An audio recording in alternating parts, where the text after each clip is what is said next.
प्यारे बच्चों, स्वागत है आपका आज की ऑनलाइन कक्षा में। हमने पाठ शुरू किया हुआ है भौतिक एवं रासायनिक परिवर्तन। इससे पहले वाली वीडियो में हम रासायनिक परिवर्तन के विषय में समझ चुके हैं और आज हम रासायनिक परिवर्तन का एक उदाहरण करेंगे जो है लोहे में जंग लगना। तो चलिए अब हम सबसे पहले समझ लेते हैं इसकी रासायनिक अभिक्रिया को। लोहा वायु में उपस्थित ऑक्सीजन और वायु में ही उपस्थित जलवाष्प के साथ अभिक्रिया करेगा और आयरन बदल जाएगा आयरन ऑक्साइड में। यही आयरन ऑक्साइड जंग है जो भूरे रंग का होता है और यह लोहे से बिल्कुल अलग दिखता है।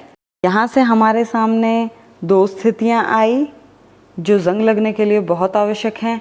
एक ऑक्सीजन की उपस्थिति और दूसरा जल की उपस्थिति।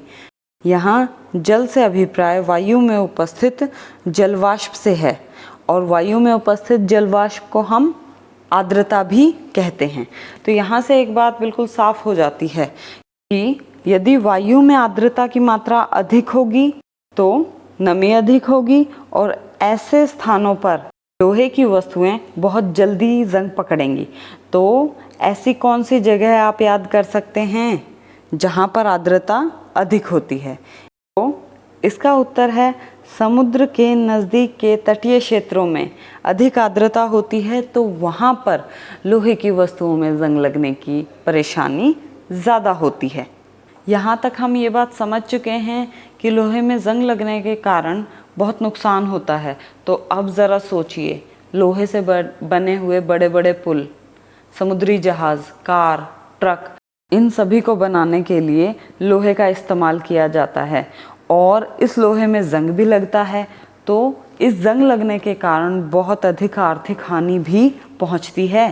तो अब सवाल आता है कि इस जंग की रोकथाम किस प्रकार हो?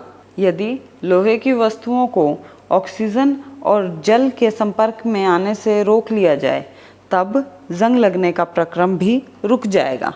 तो जंग की रोकथाम का सबसे पहला और सरल उपाय है लोहे की वस्तुओं को पेंट करना या उनके ऊपर ग्रीस की एक परत का चढ़ा देना। लोहे की वस्तुओं पर नियमित रूप से पेंट करने या फिर ग्रीस की परत चढ़ाते रहने से हम लोहे की वस्तुओं को जंग लगने से बचा सकते हैं।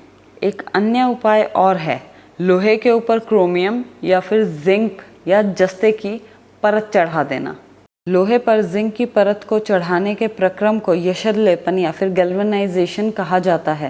इसका सबसे अच्छा उदाहरण है घरों में पानी की सप्लाई करने वाले पाइप जो यशद लेपित होते हैं, जिसके कारण वह जंग नहीं पकड़ पाते क्योंकि पाइप में बहने वाला जल सीधे लोहे के संपर्क में नहीं आ पाता। क्या आप जानते हैं कि पानी में तैरने वाले जहाज़ भी लोहे के बने होते हैं और उनका एक बहुत बड़ा भाग सदा जल के संपर्क में रहता है और समुद्र का जल खारा भी होता है, मतलब इसके अंदर बहुत अधिक लवण भी उपस्थित हैं।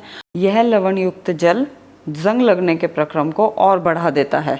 अतः जहाज़ को बार बार पेंट करने के बावजूद भी प्रतिवर्ष बहुत अधिक आर्थिक हानि होती है। क्या आपने कभी सोचा है जिन बर्तनों में हम खाना खाते हैं वे भी लोहे के बने होते हैं, फिर भी उनमें जंग क्यों नहीं लगता?